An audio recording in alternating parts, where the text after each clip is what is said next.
Hello, folks. My name is Robert Draper. I am the content creator of Time's Masquerade.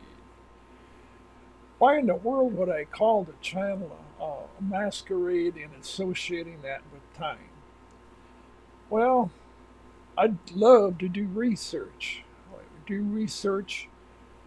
I've always loved ancient history, and so I believe I've discovered something that is, well, I actually had help from upstairs. Yes, I believe in Jesus Christ is my Savior, and I believe I've been privileged to observe certain things about time.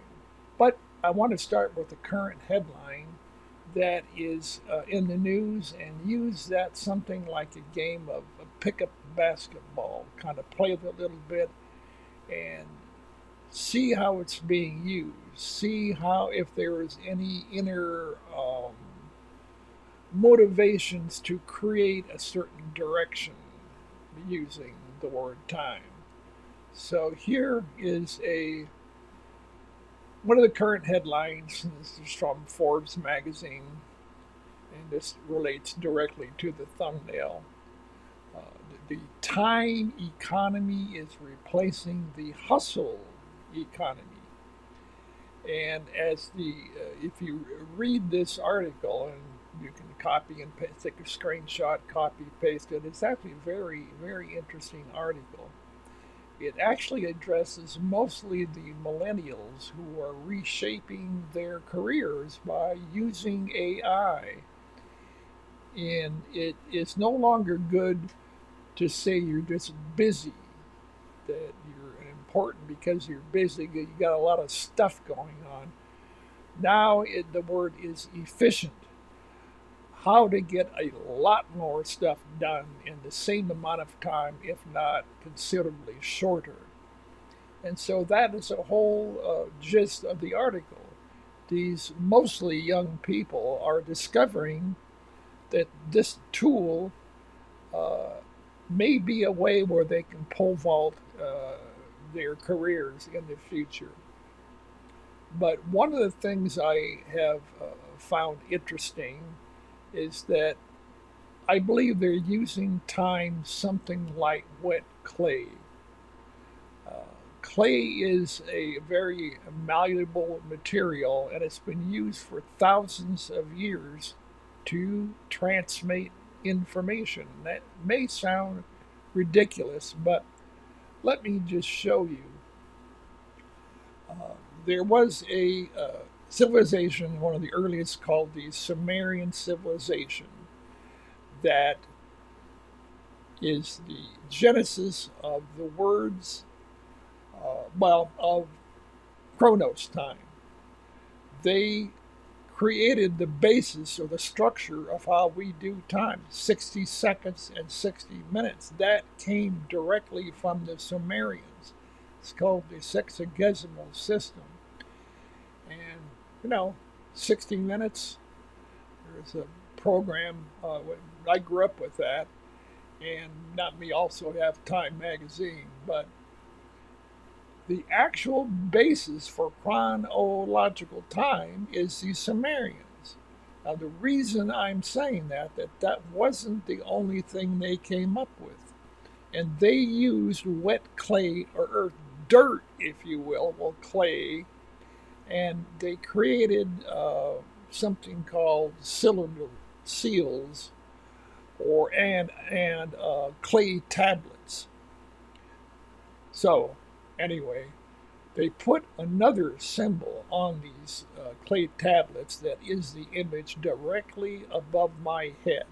It's an eight-pointed symbol that I believe does stand for an alternative form of time. It is the mothership, it is Papa Bear, and it has chronological time in it. So I just want to show you guys some cylinder seals and how the placement of these this image is. Now, these images are thousands of years old, and they use something like a certain types of gemstones they would engrave and then roll that on wet clay.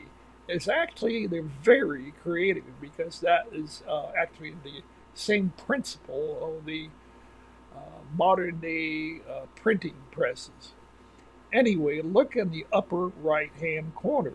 That eight pointed symbol, some people call it an eight pointed star. Well, it's more than a star, it actually stands for the universe.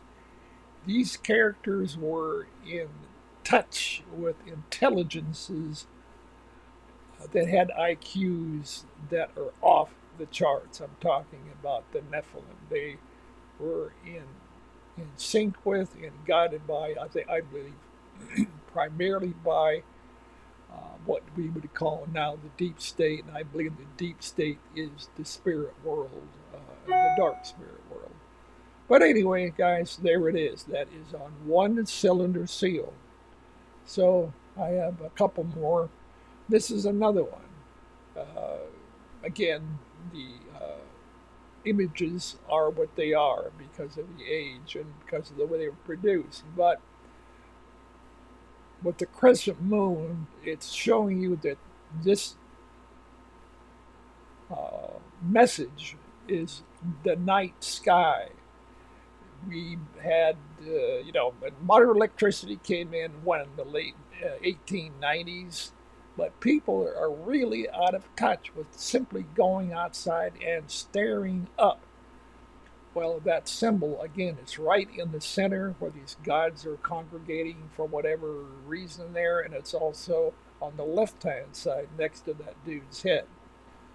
So, this is from a civilization that gave us chronological time, the basis of it.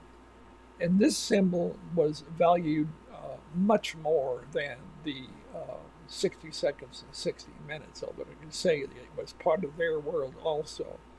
Okay, and this is the last one. This is a clear earth symbol. And as you see on the left hand side now, they're yakking about something probably in a cosmological basis. That is this symbol that the Greeks called Kairos time.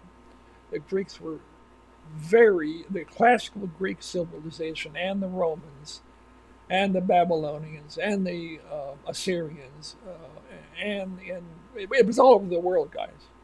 It's a unifying symbol for the past, the present, and the future happening simultaneously. It's also throughout the Bible in the Old and New Testament. And those seven dots on the upper right, that is the constellation Pleiades. And I think that calf that guy is standing on is probably Taurus because the Pleiades were on the back of Taurus. But anyway, there you go. That's a lot to say. But the purpose of this video is to show you that this symbol is, I believe, re-emerging in our era now. And I had brought out before that the various things that are happening right now, meaning the emergence of AI, and that it would be, I'd call it phase one, and phase two would be the disclosure that has happened very recently in the United States. The president ordered that certain files to be released about UFOs and otherworldly intelligences. And as I say, I believe there are also worldly intelligences that we're just getting up to speed on that have always been around. But the powers that be like to play kitty cat with that and say, oh, no, I don't know what you're talking about. That didn't happen. This didn't happen. But it's real. And how for people deal with it, I don't know. But as a third layer to our current era right now is the geopolitics. In the last 2 years, the furniture has been moving around very quickly. And it is, well, it is a new era. And you add to that, there is a book written called The Fourth Turning. It came out a few years ago, and both authors say that it divided civilizations' comings and goings into four phases. And both authors are saying that we are in the fourth phase right now. So this is not to be poo pooed.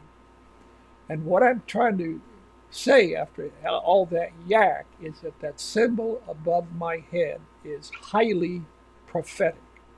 It's highly prophetic, and it has to do with the reality of the spirit world. And I believe that it is at the apex of the spirit world, the good guys. And I mean Jesus Christ, Yeshua HaMashiach, he went under a number of different names, is the head of it. And there is good news. But we're going to have quite a lot to deal with because things aren't going to be slowing down. Things aren't going to be going back to the 50s, the era I grew up in. Very privileged. By the way, I'm an old coot. I turned 80 today. But, um, but there you go. And I just want to have this as a teaser, uh, put it out there to whet people's appetite. Oh, well, and I can throw in also quantum computing. Within the next year and a half or 2 years, something called quantum computing is going to come on the scene. And it's going to go beyond the zeros and ones, way beyond the zeros and ones. And just taking that in as part of the reality, we do live in prophetic times. So I hope to add to the conversation with some good news, but it'll take some patience, a little bit of patience. That's kind of shocking to hear somebody asking for patience in these faster pussycat, faster times. But I'm asking for it. Hope you guys have a good day. Thank you, guys.